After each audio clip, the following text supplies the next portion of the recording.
तो हमने conic sections chapter start किया हुआ था, तो उसका ये थर्ड वीडियो है।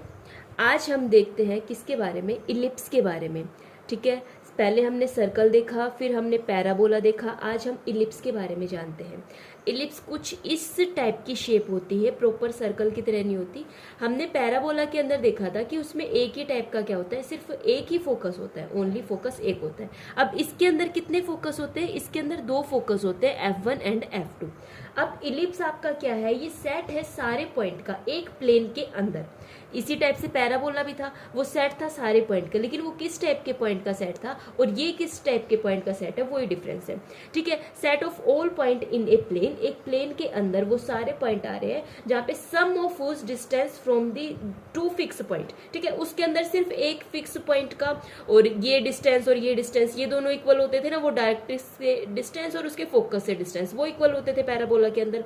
अब इलिप्स के अंदर कौन कौन से डिस्टेंस हमारे पास इक्वल होते हैं, अब इसके अंदर क्या है, सम ऑफ हुज डिस्टेंस, जिनका जो डिस्टेंस है from the two fix point. अब यहाँ पे जो ये दो फिक्स पॉइंट है from the two fixed point, अब यहाँ पे फिक्स्ड पॉइंट हमारे कौन कौन से हैं, F1 एंड दी F2, एक प्लेन के अंदर। वो क्या हो जाएगा आपका, जो इनका जो सम हो जाएगा वो कितना हो जाएगा, कांस्टेंट हो जाएगा। ठीक है, कुछ ना कुछ कांस्टेंट वैल्यू आ जाएगी। अब देखो यहाँ से ये फोकस F1 हो गया, ये फोकस आपके पास F2 हो गया। अब इसकी डिस्टेंस और इसकी डिस्टेंस देखो, ये यहाँ से लेके यहाँ तक डिस्टेंस, ये मैंने एक पॉइंट पे मिला दी, ये हो गया P1। अब इसकी डिस्टेंस यहाँ से और फिर इसकी डिस्टेंस यहाँ से, मतलब इन दोनों की जो भी डिस्टेंस हो जाएगी, इसको मैंने क्या बोल दिया है, P2 बोल दिया है। ठीक है, अब इसको मैं किस टाइप से करूंगी, P1 F1, ठीक है, प्लस P1 F2, वो किसके इक्वल हो जाएगी, P2 F1 plus P2 F2। ठीक है, ये कुछ ना कुछ क्या आएगी, कांस्टेंट वैल्यू आएगी और ये क्या होती है, इक्वल होती हैं। अब आगे इसके बारे में जानते हैं। जैसे फिर से हमने एक और क्या कर लिया, इलिप्स को ड्रॉ कर लिया है। ठीक है, ये एक इस टाइप में आप इसको प्रॉपर तरीके से ड्रॉ करना। ठीक है, इस इलिप्स के अंदर मैंने स्टार्टिंग में बोला कि फोकस आपके पास दो है, इसको F1 नाम दे दिया, इसको F2 नाम दे दिया। अब इसके पास दो ही वर्टेक्स होते हैं, ये A और B आपके दोनों वर्टेक्स हैं।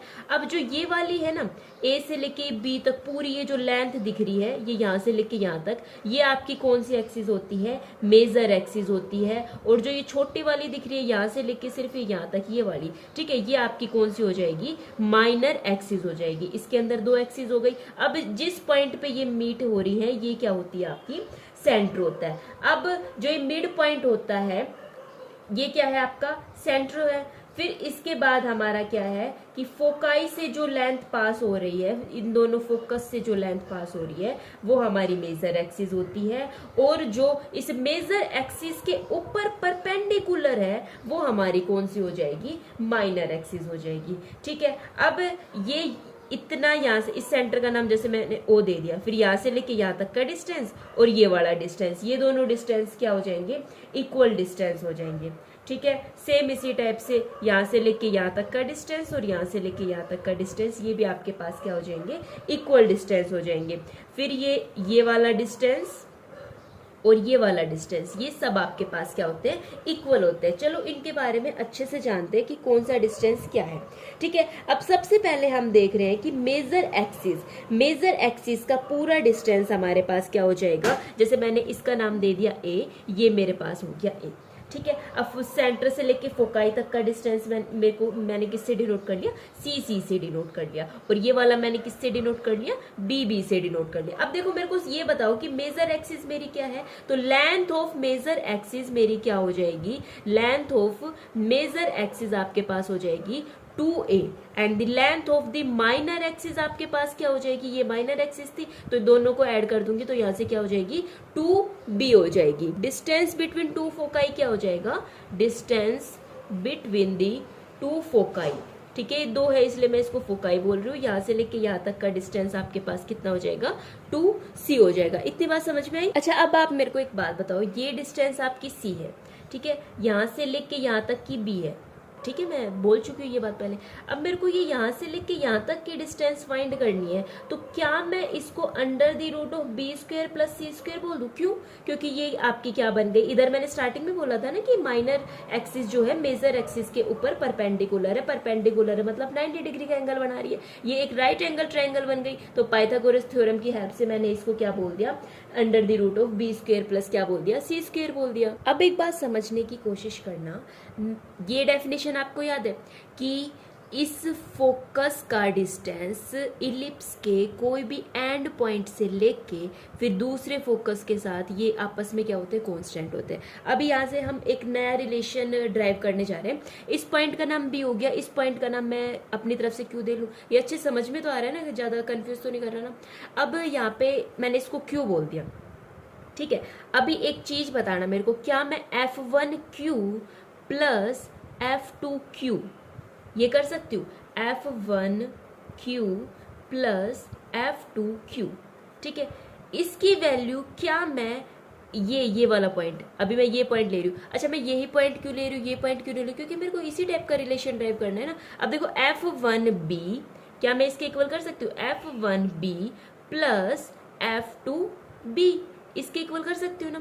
अब ये वैल्यू आपस में मैं इक्वल कर सकती हूँ, कोई किसी को दिक्कत परेशानी तो नहीं। सबसे पहले ये बताओ F1Q और F2Q इसकी वैल्यू क्या मैं 2 into under the root of B square plus C square लिख सकती हूँ? ठीक है, समझ में आ रहा है ना। इसकी वैल्यू मैंने क्या लिख दी, 2 into under the root of B square plus C square, दिख तो रहा है ना। ठीक है, अब इसकी वैल्यू F1B, अब देखो F1B, अब ये यहाँ से लेके यहाँ तक की वैल्यू मैं क्या लिखूंगी, अब इसको ध्यान से देखना। F1B को मैं क्या लिख दूं, F1B को क्या मैं इसके इक्वल लिख दूं कि ये वाली डिस्टेंस प्लस ये वाली डिस्टेंस। अच्छा ये बताओ, ये वाली डिस्टेंस मेरे पास कितनी है, C, फिर ये वाली डिस्टेंस मेरे पास कितनी है, A। इतना समझ में है। अब देखो F2B निकालने के लिए पूरी डिस्टेंस मेरे पास से है, ये मेरे पास C है, बची हुई निकालूंगी तो मेरे पास क्या हो जाएगी, A माइनस C। तो ये किसके इक्वल हो गया, 2A के इक्वल हो गया। तो यहाँ से क्या रिलेशन आया, 2 into under the root of B square plus C square is equal to twice of A, then B square plus C square is equal to A square. क्या मैं ऐसे लिख सकती हूँ? क्या कर दिया, 2 से 2 कैंसिल कर दिया, इधर अंडर रूट था दोनों साइड स्क्वेयर करके, ये मैंने डायरेक्ट लिख दिया। तो यहाँ से आ गया B square is equals to B square plus C square is equals to A square. या फिर मैं यहाँ से कर सकती हूँ C square is equals to A square minus B square, या फिर सी की value under the root of A square minus क्या हो जाएगा, बी स्क्वेयर। इंपॉर्टेंट रिजल्ट है, क्वेश्चन में काम आएगा, ध्यान रखना। इसके बाद एक नया वर्ड हमारे पास आता है इसेंट्रिसिटी। इसेंट्रिसिटी हमने पैराबोला के अंदर नहीं देखी थी। अब सबसे पहले इसेंट्रिसिटी को ई से डिनोट करते हैं, और ये आपके पास किसके इक्वल होती है, सी अपॉन ए के इक्वल होती है। तो क्या मतलब हुआ, इसेंट्रिसिटी आपका जो है रेशियो होता है, किस किस का रेशियो होता है, distance from the centre of the ellipse. C आपके पास क्या है, डिस्टेंस है, कहां से, सेंटर ऑफ द इलिप्स से है, ठीक है, सेंटर ऑफ द इलिप्स से डिस्टेंस है to the ellipse of the one of the foci, ठीक है। इसका ये ए क्या है, आपकी कोई भी एक फोकाई का डिस्टेंस है, ठीक है, मेजर एक्सिस जो मैं बोल रही थी। तो यहाँ से ई की वैल्यू हमारे पास क्या आ जाएगी, E is equals to under the root of A square minus B square upon में ए, ठीक है। ई की वैल्यू हमने, सॉरी सी की वैल्यू हमने अभी अभी ड्राइव की थी ना, C is equals to under the root of A square minus B square. तो सी की जगह सिर्फ वो पुट किया, या फिर ये कर सकते हो, ये कर सकते हो, मर्जी आप। अब हम जो है इक्वेशन ड्राइव करते हैं, किसकी, इक्वेशन देखते हैं। इलिप्स की इक्वेशन किस टाइप से फाइंड करेंगे, हमने इलिप्स ड्रॉ किया, सेम उसी टाइप से इसके दो फोकस दिए, इसके फोकस के कोऑर्डिनेट हमने लिखे -a0 एंड a क्या हो जाएगा, 0 हो जाएगा। या फिर आप जैसा हम c मानते आ रहे थे ना, -c0, और ये क्या हो जाएगा, c और 0। यहाँ पे कोई भी एक p पॉइंट मान लिया जिसके कोऑर्डिनेट हमने क्या कह दिए हैं, x और y कह दिए हैं। अभी ये देखो pf1 प्लस pf2, क्या मैं इसकी वैल्यू 2a के इक्वल कर सकती हूँ? क्यों कर सकती हूँ, अभी अभी इसेंट्रिसिटी वाले कॉन्सेप्ट में देखा कि इसकी डिस्टेंस यहाँ कोई भी b पॉइंट मान के उधर से देखूंगी ना, तो 2a के इक्वल ही आएगी, तो वो सारे आपस में इक्वल आएंगे। अभी मैं यहाँ से लेके यहाँ तक की डिस्टेंस और ये डिस्टेंस फॉर्मूला यूज करके इनकी वैल्यू फाइंड कर देती हूँ। डिस्टेंस फॉर्मूला यूज करके इनकी वैल्यू फाइंड करूंगी, वही x2 माइनस x1 का whole square plus y2 minus y1 का होल स्क्वायर। सेम वही वैल्यू मैंने यहाँ लगाई, वो फॉर्मूला यहाँ यूज करने के बाद मेरे पास ये इक्वेशन आ गई है। अब मैं क्या करती हूँ, इसको उस साइड लेके जाती हूँ और ये वाली वैल्यू करती हूँ। अब हम क्या करते हैं, दोनों साइड स्क्वायर करते हैं। स्क्वायर बोथ साइड किया, जैसे ही हम दोनों साइड स्क्वायर करेंगे इस साइड का अंडर रूट कैंसिल हो जाएगा, इसमें a माइनस बी का होल स्क्वायर लगाएंगे। इसको a माइनस बी का होल स्क्वायर लगाने के बाद आगे इसको सेम सोल्व करेंगे। सेम उसी टाइप से सोल्व करना है, कुछ नई बात नहीं है इसके अंदर, सिंपल। इसको जल्दी जल्दी मैंने -2ab प्लस क्या हो जाएगा, ये a माइनस बी का क्या हो जाएगा, माइनस बी स्क्वायर हो जाएगा। ठीक है, अब जो जो कैंसिल हो रहा है इधर से जो जो कैंसिल हो रहा है उनको जल्दी जल्दी कैंसिल करते हैं। कैंसिल करने के बाद जब हम आगे इसको सिंप्लीफाई करके ये अंडर रूट वाला एक साइड लेके चलते हैं और बचा हुआ हम एक साइड कर देंगे। ठीक है, तो अब हमारे पास बच गया अंडर रूट वाली वैल्यू हो गई है ये। ठीक है, सिर्फ इतनी ही बचेगी। अब इसके अंदर से 4 कैंसिल कर दूंगी, और 4 कैंसिल करने के बाद ये a माइनस सी अपॉन ए क्या हो जाएगा, x बच जाएगा। अब इसको जब हम और आगे सिंप्लीफाई करेंगे, दोनों साइड एक बार और फिर से स्क्वायर करेंगे, फिर इसका a माइनस बी का होल स्क्वायर लगेगा, इधर ये स्क्वायर से अंडर रूट कैंसिल हो जाएगा। फिर उसके बाद ये लास्ट में जाके हमारे पास कुछ इस टाइप की इक्वेशन हो जाएगी, X square upon A square plus Y square A square minus C square equals to 1। अभी मैंने स्टार्टिंग में एक रिलेशन पढ़ा था, C square is equals to A square minus B square. तो A square minus C square की value क्या हो जाएगी, बी स्क्वायर हो जाएगी। इसका मतलब हो गया X square upon A square plus Y square upon B square is equals to 1। ये हमारी क्या आ गई है, इक्वेशन ऑफ इलिप्स आ गई है। अब देखो यहाँ से एक बहुत इंपॉर्टेंट बात हम देखते हैं, हमारे पास इक्वेशन ऑफ इलिप्स दो टाइप की होती है। ठीक है, बिल्कुल डायरेक्ट समझेंगे, ज्यादा घुमाने फिराने की कोई बात नहीं है। इस टाइप से हम समझते हैं, ये दो टाइप की हमारे पास क्या होती है, इक्वेशन ऑफ इलिप्स होती है। अब ये कब आती है, ये कब आती है, इन सिंपल मैं आपको बताऊं, जब इसका डेनोमिनेटर बड़ा होगा। ठीक है, जब a की वैल्यू b से बड़ी होगी तो सीधी सी बात है भाई ये वाली आ जाएगी, a स्क्वायर की बोल दूं तो शायद ज्यादा ठीक रहेगा। ठीक है, अब इस केस में जब a स्क्वायर की वैल्यू क्या हो जाएगी, लेस देन हो जाएगी इससे, तो ये वाली आ जाएगी। अब इस केस में मेरी जो इलिप्स जो है वो किसके अलोंग होती है, इसके अंदर जो वो फोकस वाले पॉइंट वो जो माइनस ए और प्लस ए करके होते थे ना, तो x इक्वल्स टू ए है और x इक्वल्स टू माइनस ए और प्लस ए है। अब इस केस में क्या हो जाएंगे, y equals to minus B और y इक्वल टू क्या हो जाएंगे, b हो जाएंगे। तो ये आपको ध्यान रखना है। पहले वाले केस में मेजर एक्सिस क्या हो जाएगी, major axis along the x axis. ठीक है, इस केस में मेजर एक्सिस क्या हो जाएगी, अलोंग दी वाई एक्सिस हो जाएगी। अब कुछ एक दो क्वेश्चन देखते हैं फिर खत्म करते हैं। क्वेश्चन से पहले हम जो है एक लास्ट कॉन्सेप्ट और देख लेते हैं, लेटस रेक्टम का। ठीक है, जैसे पैराबोला में होता था सेम उसी टाइप से यहाँ पे लेटस रेक्टम होता है। कुछ इस टाइप से मैंने एक इलिप्स को जो है ड्रॉ किया, आप प्रॉपर तरीके से ड्रॉ कर लेना। सेम उसी टाइप से ये जो है मैंने इसकी axis, major axis minor axis उस टाइप से मैंने ड्रॉ की। ये इसके जो है दो फोकाई है, ये हो गया F1, ये हो गया इसका क्या F2। अब जो ये वाली लेंथ होती है ये होती है इसकी लेटस रेक्टम। सेम इसी टाइप से इसके अंदर भी लेटस रेक्टम भी कितनी हो जाएंगी, 2 लेटस रेक्टम हो जाएंगी। ठीक है, अब इन लेटस रेक्टम को फाइंड करने के लिए जो मेरी इक्वेशन होती थी ना, एक्स स्क्वायर अपॉन क्या हो जाएगा, A square plus Y square upon B square, ये किसके इक्वल है, 1 के इक्वल है। तो मैं यहाँ से x और y की वैल्यू पुट करूँ, यहाँ से देखो x के कोऑर्डिनेट ये क्या x की वैल्यू पुट करूँ और क्या y की वैल्यू पुट करूँ। यहाँ से y की वैल्यू मैंने l मान ली है और x मेरे पास क्या हो जाएगा, ये c हो जाएगा। अब देखो मैं स्टार्टिंग में एक पढ़ के आई थी, e is equals to c upon A, तो यहाँ से c की वैल्यू e इंटू ए कर दूँ, कोई दिक्कत तो नहीं है। अब सेम यही वाली वैल्यू मैं इसके अंदर पुट करूंगी, a की x की जगह मैं क्या पुट करती हूँ, x की जगह ई ए पुट किया और y की जगह मैंने क्या लेट की है, मैंने l लेंथ, इसकी जगह मैंने l पुट कर दिया।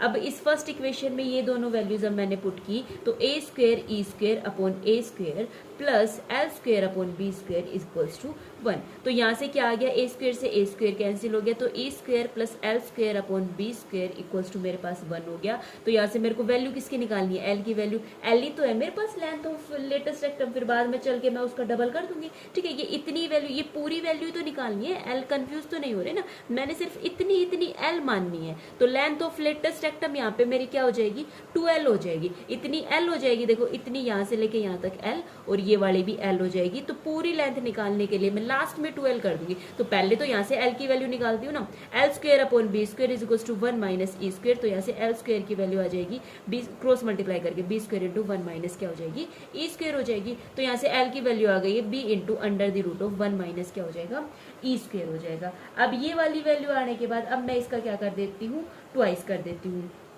तो अब लेंथ ऑफ लेटेस्ट रेक्टम मेरी क्या हो जाएगी, लेंथ ऑफ लेटेस्ट रेक्टम हो जाएगी 2b under the root of 1 minus E square, ये हो गई है। लेकिन अब देखो 1 माइनस ई स्क्वायर क्या, मैं e is equals to C upon A करके इसकी जो वैल्यू इसके अंदर पुट करूंगी, तब इसकी वैल्यू पुट करने के बाद 2 into under the root of 1 minus C square upon A square, फिर इधर से इसका एलसीएम लिया, ये हो जाएगा A square minus C square, upon में हो जाएगा अंडर रूट से स्क्वायर कैंसिल हो जाने के बाद ये हो जाएगा। तो जो मेरी लेंथ ऑफ लेटेस्ट रेक्टम यहाँ से आ जाएगी 2b स्क्वायर अपॉन ए। अब इसकी वैल्यू कितनी होती है, b होती है, ठीक है, अंडर रूट करके इसकी वैल्यू b होती है, तो b को b से मल्टीप्लाई किया तो 2b स्क्वायर आ गया, अपॉन में क्या आ गया, a आ गया। अब देखो भाई क्वेश्चन हमारे पास किस टाइप के आएंगे, क्वेश्चन ऐसे है कि coordinate of foci, vertices, major axis, minor axis, eccentricity सब पूछ लिया, सिर्फ इतनी इक्वेशन देखे। अब सबसे पहले इस इक्वेशन को मेरे को इस फॉर्म में लेके आना है, X square upon A square plus Y square upon B square is equal to 1। अब देखो सिर्फ मेरे को इतना पता है, इक्वल टू 1 लेके आना है, तो इक्वल टू 1 कब आएगा, जब इधर 1 हो जाएगा,